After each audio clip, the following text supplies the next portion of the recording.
Back in 1906, a man published a novel that changed the world forever. Today we are tracing origins of the FDA back to the man who made it all happen. With the novel titled The Jungle, Upton Sinclair was able to make known to President Roosevelt the true horrors of the meatpacking industry, which eventually allowed for the creation of regulatory laws and eventually the Food and Drug Administration, or more commonly known as the FDA. Thank you, Mr. Sinclair, for joining us today. Thank you for having me. However, I can't take credit for being the only influential figure that contributed to the creation of the FDA. The origins can truly be traced back to 1848, when Lewis Caleb Beck carried out chemical analyses of agricultural products. Sinclair is right. In 1848, Lewis Caleb Beck carried out a chemical analysis of agricultural products, which eventually led to the creation of the Department of Agriculture in 1862. Although this department was very different from the modern-day FDA, they are similar in their goals, which is why the Department of Agriculture can be perceived as the origins of the FDA. That's very interesting. However, nobody can deny that it was truly you who was the spark of the creation of the FDA. Tell us about how the novel came to be. Sure thing. I've always had a fascination about the quality of meat that we so often consume. When I was 5, I actually wrote a story about a pig who ate a pin, and then that pin eventually ended up in a family's dinner sausage. As I grew up, I eventually joined the Socialist Party. I became an editor of the magazine, Appeal to Reason, in which I wrote an article about the conditions in a meat packing factory called Packingtown. During the time Sinclair was an editor of the magazine, there were 4 packing companies that bought out any other competitors.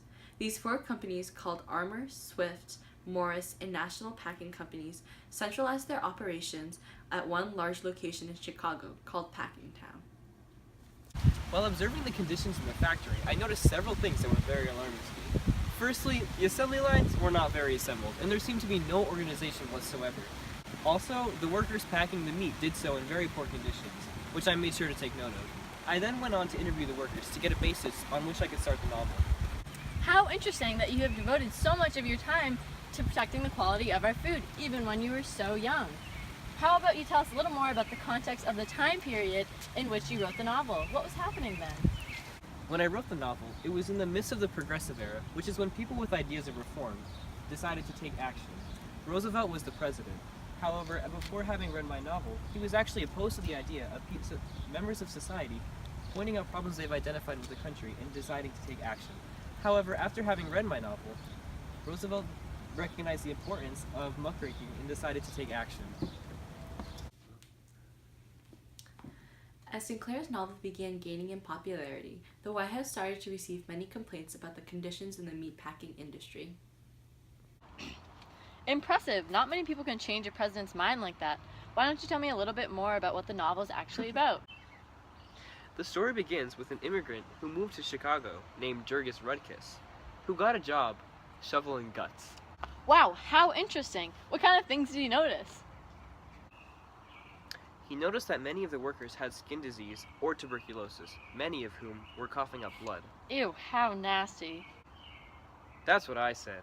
Additionally, there was no soap or clean water for the workers to wash their hands, and many of the workers often urinated in the corners of the factory, so you can imagine how sanitary the meat truly was. Oh, I'm imagining it right now. I also wrote a detailed section in the novel about how the contaminated, diseased, and rotten meats were processed and how the chemicals were added. I can't even believe I ever used to eat the meat that was processed like that. Also, Rudkiss noticed how the meat was often mislabeled and how it was carried on carts that also contained sawdust, human spit and urine, rat poop, rat poison, and even dead rats. Ew, thank the Lord for Upton Sinclair. What happened at the end? Unfortunately, Rudkiss was injured while working on the assembly line. What a touching story. Despite the truth of the novel, Sinclair received much hate from the public, who claimed that he made false accusations. However, it is impossible to deny that Sinclair's novel had a massive impact on society. Meat sales dropped dramatically, and members of society began complaining about the meatpacking industry. Eventually, the White House received calls to make various reforms. So tell us what happened after the book. Well, President Roosevelt invited me to talk about the observations I wrote about in the book. After talking with him, he decided to send inspectors to the meatpacking industry. These inspectors reported findings that were very similar to mine, which validated what I had wrote about. With these results, Roosevelt decided to implement new laws and regulation regarding the meatpacking industry. I'm so glad that you took action. Meat, too. After all that had happened, Roosevelt made the decision to sign into law the Meat Inspection of 1906. This legislation required inspectors from the Department of Agriculture to stop the distribution of unsanitary or mislabeled meats. This act also allowed Congress to begin regulating the sale of other food and drugs. On the same day, Roosevelt enacted the Pure Food and Drug Act that regulated food additives and also prohibited the mislabeling of food and drugs. This thus led to the formation of the Food and Drug Administration, also known as the FDA. Thank you so much for coming on the show. Yeah, thank you for having me. I really enjoyed informing you all about the FDA and my novel and how it all came to be. His novel The Jungle made Upton Sinclair rich and famous.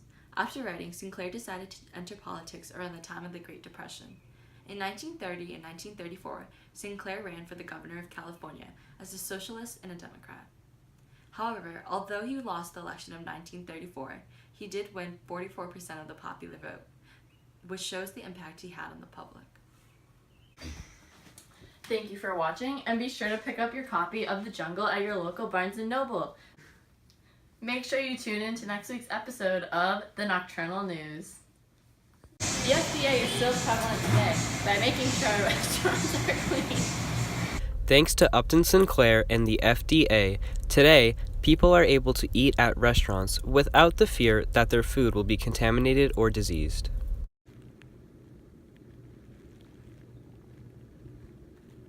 Back in and then he came up to my door and is like, "Do you need any yard work done?" No, we don't need any yard work. Go. How interesting that you have devoted. Go. How interesting that you have devoted so much of your time to protecting the quality of our food, even when you were so young. How about you tell us a little more about the When I wrote the novel, it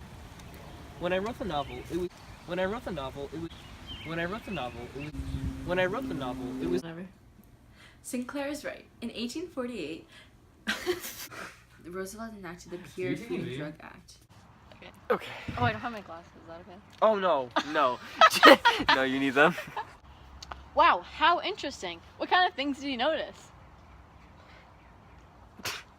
He noticed that many of the workers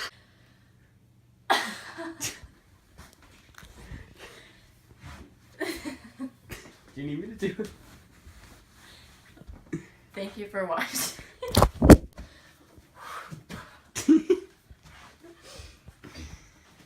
Thank you for watching.